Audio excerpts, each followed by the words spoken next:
The day journalism died, and a new world was born.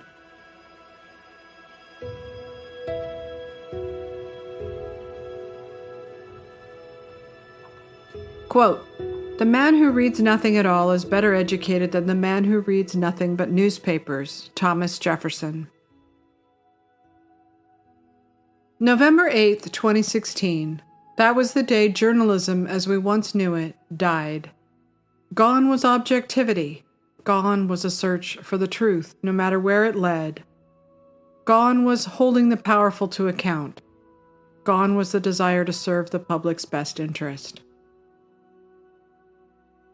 It's been 7 years now, and most of us are still in mourning. We can't forget what journalism used to be. We sit glumly in front of yet another viewing of All the President's Men, broadcast news, or The Insider, where reporters still cared about the truth. All we can do is take another drink and cry. You know, once when I was reporting, Lyndon Johnson's top guy gave me the word. They were looking for a successor for J. Edgar Hoover. I wrote it, and the day it appeared, Johnson held a press conference and appointed Hoover head of the FBI for life. When he was done, turned to his top guy, and the president said, "Call Ben Bradley and tell him, f*** you." Well, everybody said, "You did it, Ben. You screwed up. You stuck us with Hoover forever." I screwed up, but I wasn't wrong. How much can you tell me about Deep Throat? How much do you need to know? You trust him? Yeah. I can't do the reporting for my reporters, which means I have to trust them. And I hate trusting anybody.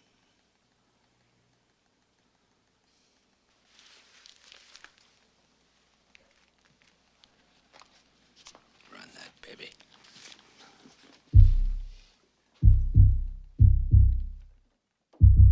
Where did it all go? And why was it so easy? Because fear does strange things to people, and algorithms do strange things to those whose survival depends on clicks, engagements, and views. I often spend my time in the era prior to 2016 to relive the good old days of objectivity in journalism. I particularly love the New York Times archive because I know they can't go back and change it now. Whatever they thought once upon a time, whether praising Hitler and eugenics or complaining about politics at the Oscars, their history tells us who they really were, not who they wanted to be. They think they're all on the right side of history now, but they aren't. Whatever horrors they're avoiding talking about, from gender-affirming care to their endless praise of Joe Biden, will all come out in the wash.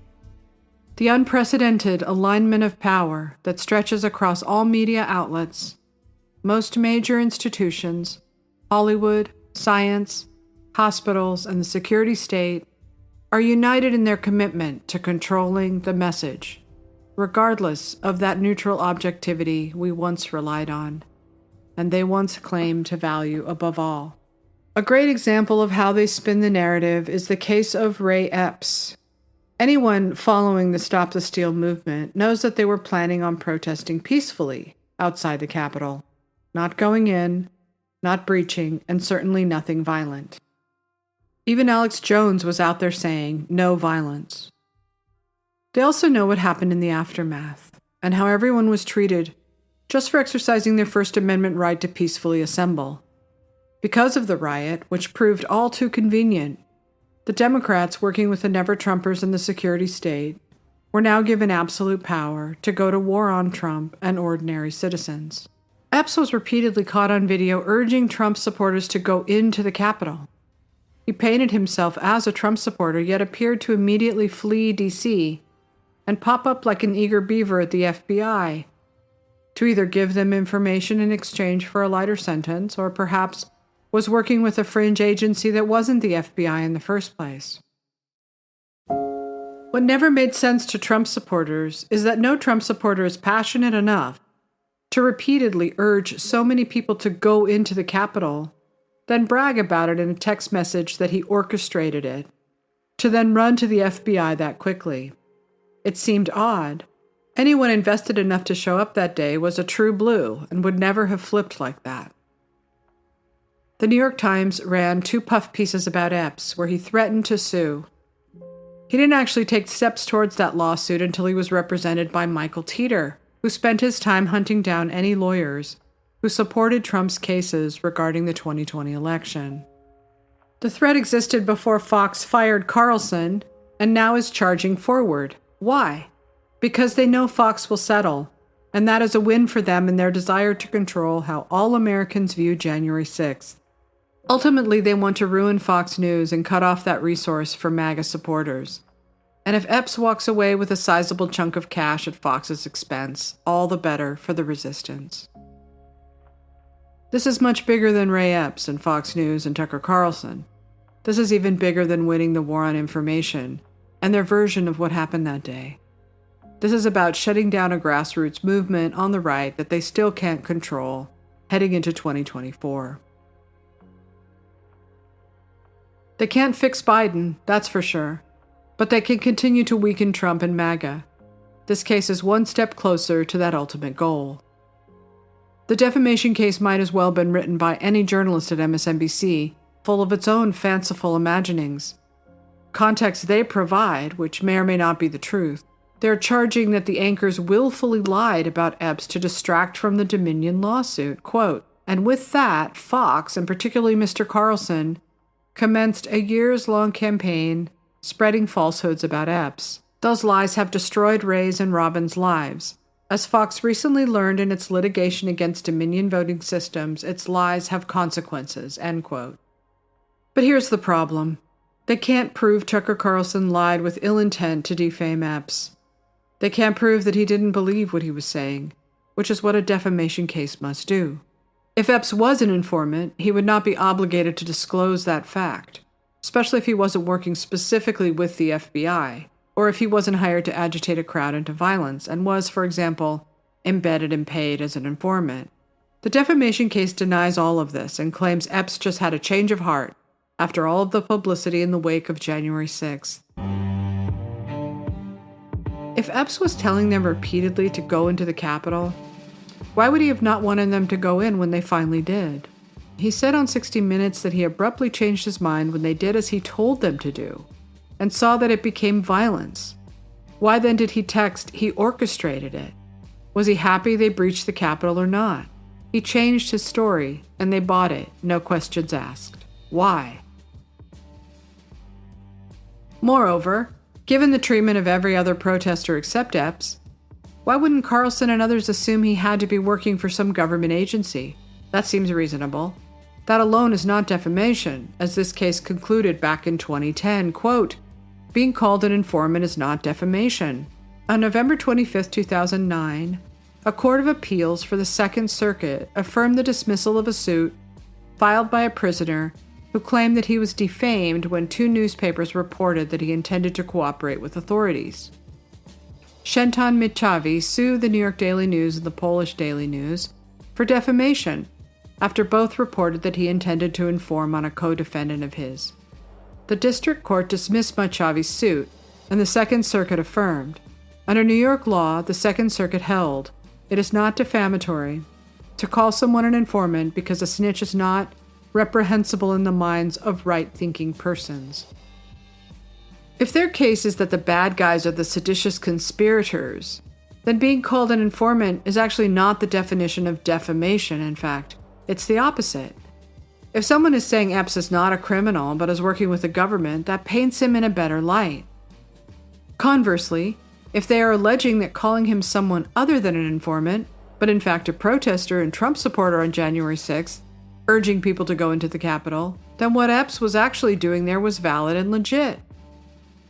If they then prosecute him for being an insurrectionist, that might prove he was never an informant, but it hardly proves defamation of character. Moreover, what Epps has suffered pales in comparison to what the January 6 prisoners and protesters suffered at the hands of the government and the media.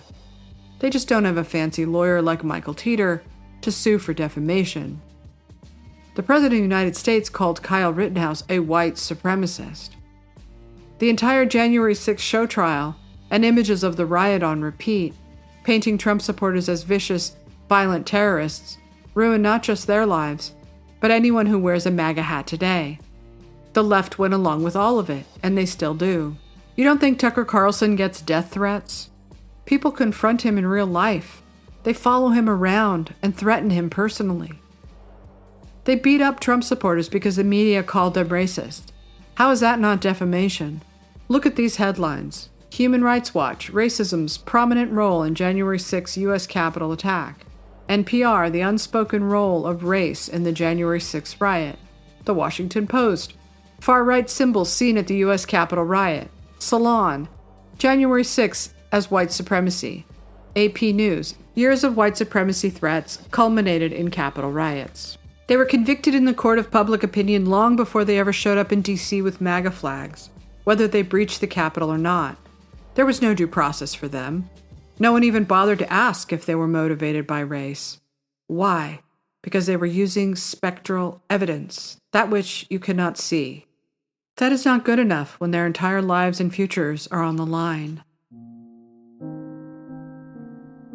Call them whatever you want, but smearing them as white supremacists fits the definition of defamation far more than calling someone a paid informant ever could. Did they or did they not paint Jacob Chansley and others who breached the Capitol as white supremacists? That allows everyone on the left, in government, and in major institutions like banks to dehumanize Trump supporters and feel justified in doing so. That is defamation of character. Why don't they sue Lawrence O'Donnell and MSNBC? Here is a video of Lawrence O'Donnell's show. Anand, what are the signs that the future will prevail? Well, the trajectory, this is Martin Luther King's birthday, and he spoke of that arc bending. And the arc is bending, has been bending, has continued to bend, and it's very easy to lose sight of that fundamental through line and that fundamental narrative in American life, given what has happened, right? I mean, we have, last week was Insurrection Week, this week was Impeachment Week, next week's Inauguration Week, we never got Infrastructure Week. And it's dark. It's very, very dark. But I think if you look at so much of this darkness, it is not the darkness of the beginning of something. This is not a launch party that you're seeing on the other side of the screen. This is a funeral for something. It is a funeral for white supremacy. It is a funeral for a kind of outdated, outmoded male power. It is a mourning for a time in which certain Americans could feel and claim to be the default of an American and not have to share. And what we have witnessed in this era, alongside the depredations of Donald Trump, is another story too, a longer story. This was also this past year that just ended, the year of extraordinary protests on the street for Black Lives Matter that also corresponded with extraordinary shifts in mainstream white opinion about racism. This was also the year gone by in which white people were... Here is the President of the United States drawing a clean line between what Trump supposedly said in Charlottesville and January 6th. He says it's rooted in white supremacy. Continues to be the torches emerging from dark shadows in Charlottesville, carrying out Nazi banners and chanting anti-Semitic bile and Ku Klux Klan flags. And the violent, deadly insurrection on the Capitol 9 months ago, it was about white supremacy, in my view. The rise of hate crimes against Asian Americans during the pandemic. They took Trump's comments out of context, as they routinely did, and then they carried it all the way to January 6th to paint a picture of who they are and what they wanted when they protested the 2020 election, which was their right as American citizens. Is no one going to sue all of them for these blatant lies, which really do meet the definition of defamation? PBS paints them as frothy, angry brown shirts in this supposed story on the supposed insurrection. I think about a revolution against the government. We're past the point of peace. From Charlottesville, to the assault on the Capitol. One of the darkest days in the history of our nation. We're seeing this country fall apart before our eyes. How the former president galvanized an army. Who's our president? Trump's our president! You've got a guy who's a nationalist in the most powerful seat in the world. We can actually win. We can actually get our views represented. Proud boys, stand back and stand by. So Trump encouraging calls to lock Whitmer up. Lock them all up. The far-right militias have felt much more licensed to publicly engage. Terror plot to kidnap Governor Gretchen Whitmer. And so you think the guys were planning to arrest her? It was going to be a citizen's arrest. Two militia groups who were preparing to kidnap and possibly kill me. You don't fight like hell, you're not going to have a country anymore. Violent mobs, stoked by the words of President Trump, stormed the building. They were hostile, they were venomous, that their country somehow was being taken away from them. In the aftermath of the 2020 election, how these groups have become part of the American political landscape.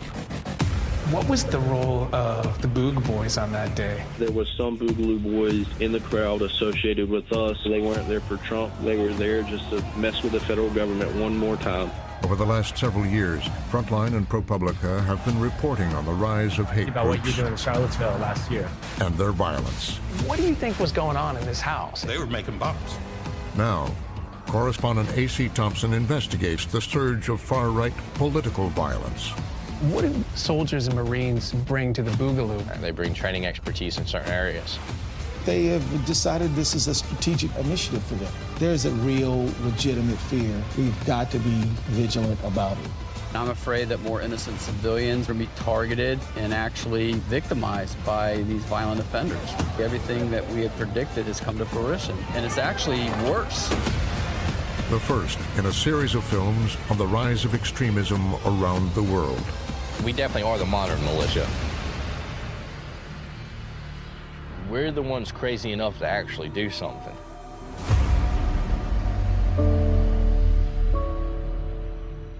This is the news source I used to believe in. I used to put my full and complete trust in PBS and Frontline. Now that I see what they really are, what they really have become, what else can I do but mourn the loss of journalism as we once knew it? I would never have known the truth about Trump or his supporters had I not taken the time to escape my own ideological bubble and get to know them for myself. I can tell you with certainty that race is not a factor in MAGA. They have been for several years now, building a working-class coalition along with Black and Hispanic voters. Now that Carlson has been taken off the air, they only have Trump to represent them. Moreover, they bury everything that's inconvenient to their narrative that happened in the summer of 2020.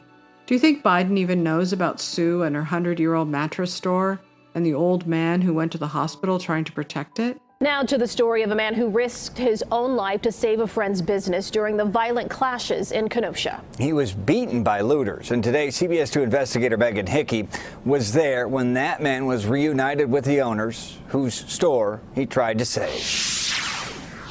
This was a 100-year-old building, a family-run mattress store. For one man who risked his life defending it, it was much more than that. It's hard. God, this is hard. She surveyed the damage up close for the first time today. Every inch of Sue Moniz and Keith McCarty's mattress store is destroyed.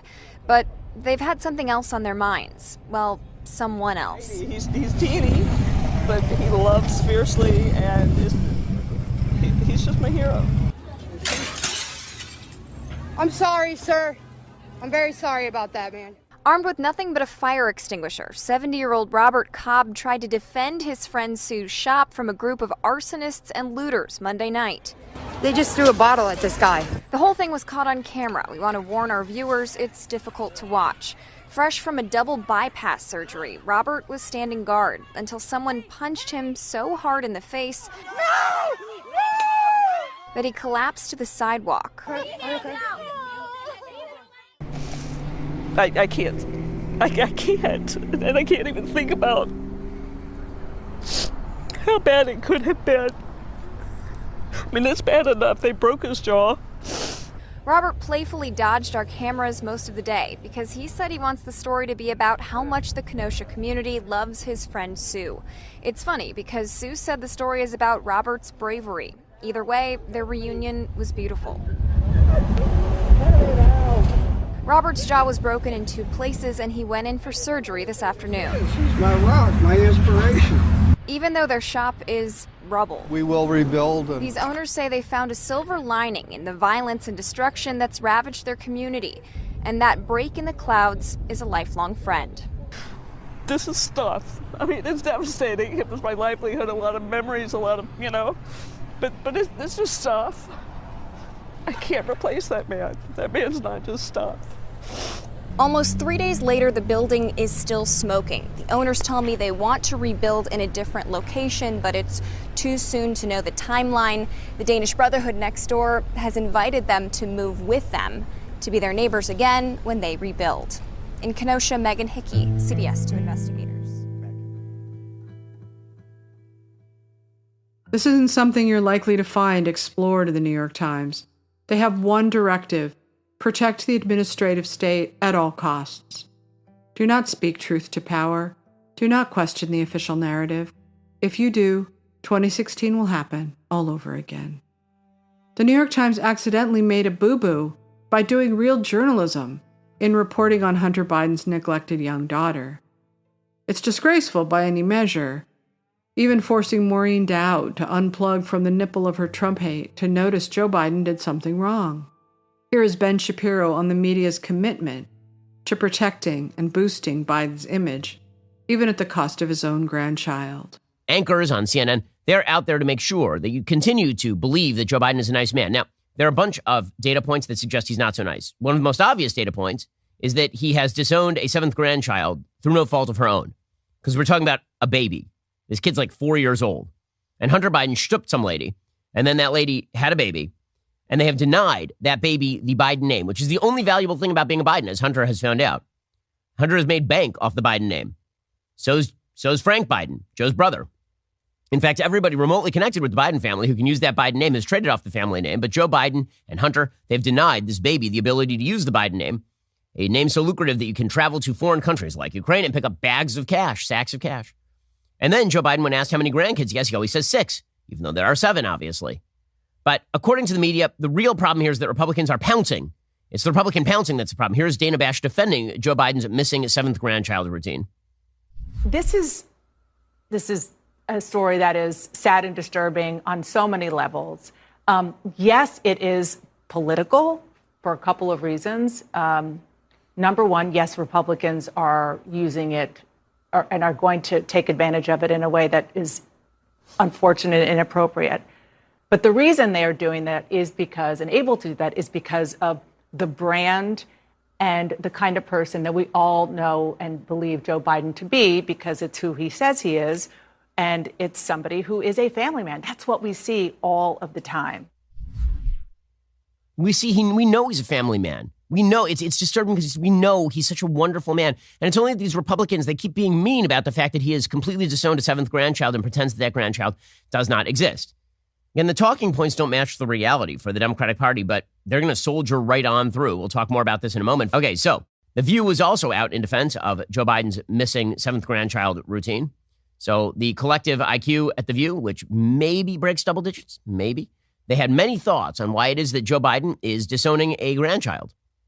President Biden doesn't need to overstep his son. I like that part, but I don't know why they go out of their way to say 6 grandchildren or 4 kids. When my parents talk about me, they say, we love all our kids. We love our grandbabies. I've never seen them numerically repeat over and over. I like 3 kids. I like 4 this. I like 6 this. I like... The reason that's happening is because the right wing, who again is weaponizing everything related to Hunter, keeps asking, so how many children do you have, Mr. No, it's grandchildren do you have? How many? It's been speeches he delivered. Maybe Maureen Dowd should find something else to write about. Yeah, so write about something else. I'm sorry. You know, these things are, for me, when you start talking about people's families and what they're doing, I find it unnecessary. This is not anybody's business. Nobody needed to know about this. No. This is private. Oh, this is private, you see. If it were the Trump family, do you think Whoopi Goldberg would be saying it's private? Every day there is a big news story that the press ignores. They defend the FBI and attack FBI whistleblowers. They defend censorship and attack journalists like Matt Taibbi, Michael Schellenberger, and Barry Weiss for the Twitter files. Do you think any of them covered Jacob Siegel's hoax of the century? No chance. They all simply pretend none of it ever happened. That is who they are now. That is what they have become. And it is a tragedy some of us still can't get over. Matt Taibbi and Walter Kern on the collapse of journalism. I mean, as you know, I've been covering presidential campaigns for a long time, and for most of that time, I was incredibly frustrated by the predictability of American presidential campaigns and the way campaign reporters used to get together and, you know, it wasn't a formal process, but they would kind of hash out which candidates they would describe as electable, and they had code words that they used to boost certain candidates and suppress others, right? So, you know, Dennis Kucinich, they always hit him with fringe and elfin, right? And Howard Dean was pointed and angry, but John Kerry was nuanced and broad, and, you know, warm was always a descriptor that people liked, right? So the candidates who didn't have sharp edges, you know, who weren't described as funny looking, and who were serious was another one, right? Serious versus unserious. Oddball was a word you didn't want to see associated with your name. They were able to control basically a lot of the process just by dropping modifiers like that. And it was an enormous amount of power they had. It disappeared between 2008 and 2016. They went from having almost absolute power over the process to having none. I mean, I remember watching the beginning of the end of this process when, you know, Donald Trump made those remarks about John McCain and how he liked people who didn't get captured or whatever. Yeah, exactly. And they hit him with that wall of negativity and every conceivable negative descriptor that they had, and he went up in the polls. And it was the opposite of what normally happened in campaign journalism.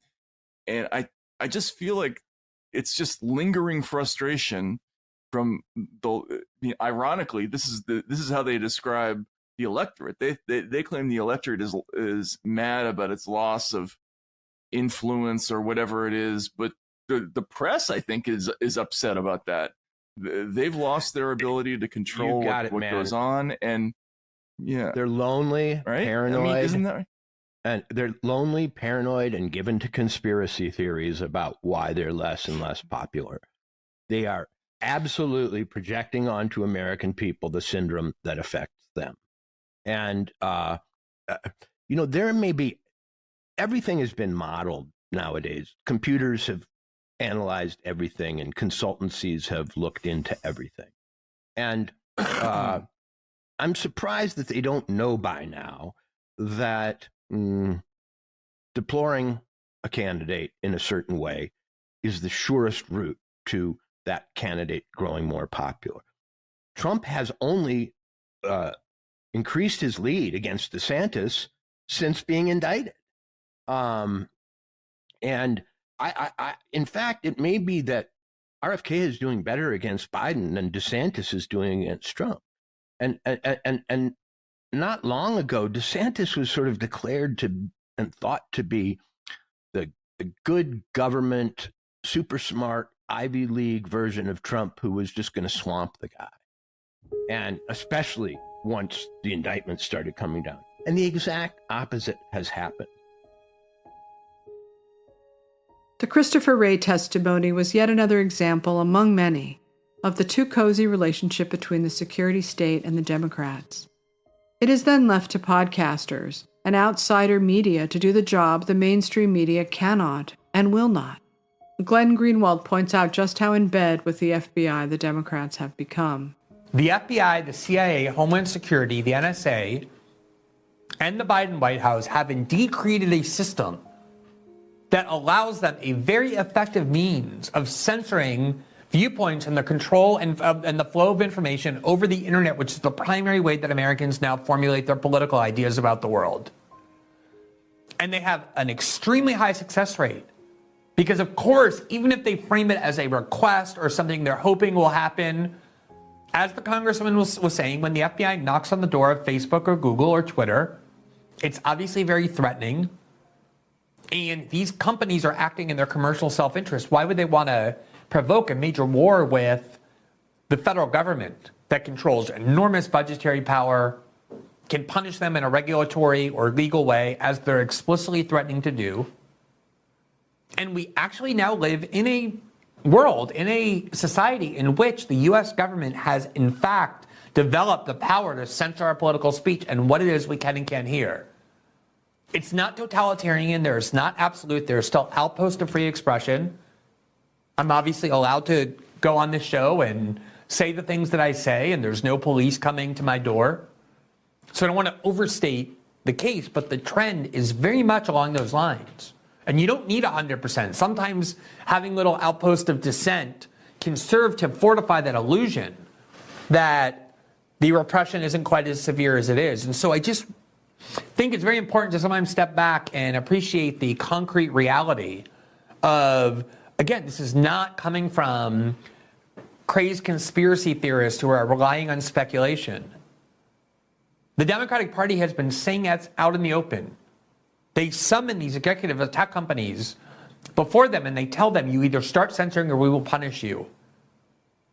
We've seen from the Twitter files, the actual emails going back and forth. You can read them from this FBI agent, Elvis Chan, to Twitter, to Facebook, to Google as well. Some of those have surfaced. The plans of the Homeland Security Department to impose a systemic means of controlling the flow of information on the grounds that they're combating disinformation. And as we know so well, so often, the people who claim to be combating disinformation are the people who, in fact, are disseminating it. Twitter stands alone. The chokehold on information is evident in the two top sites for news and views. The New York Times and Google, both are essentially working for the Democrats. For podcast listeners, a chart with the New York Times at the top with over 400 million views per month.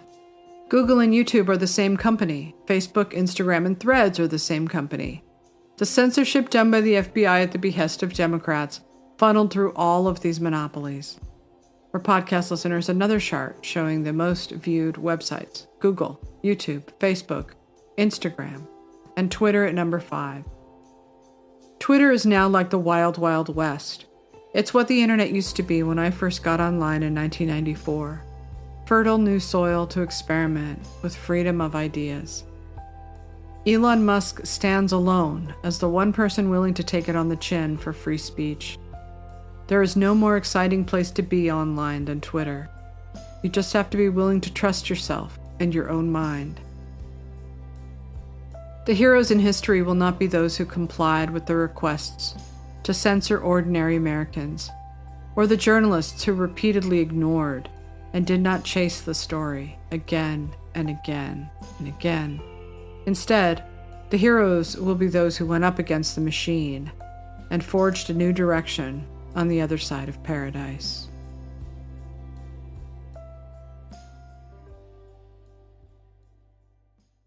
They played this song too, they all know it.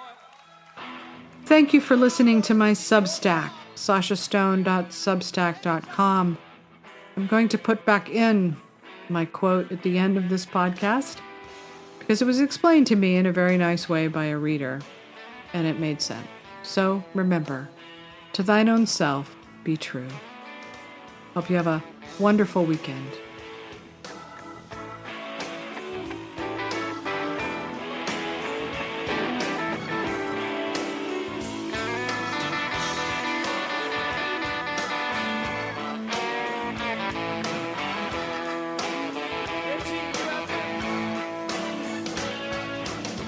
There's something happening here. What it is ain't exactly clear. There's a man with a gun over there.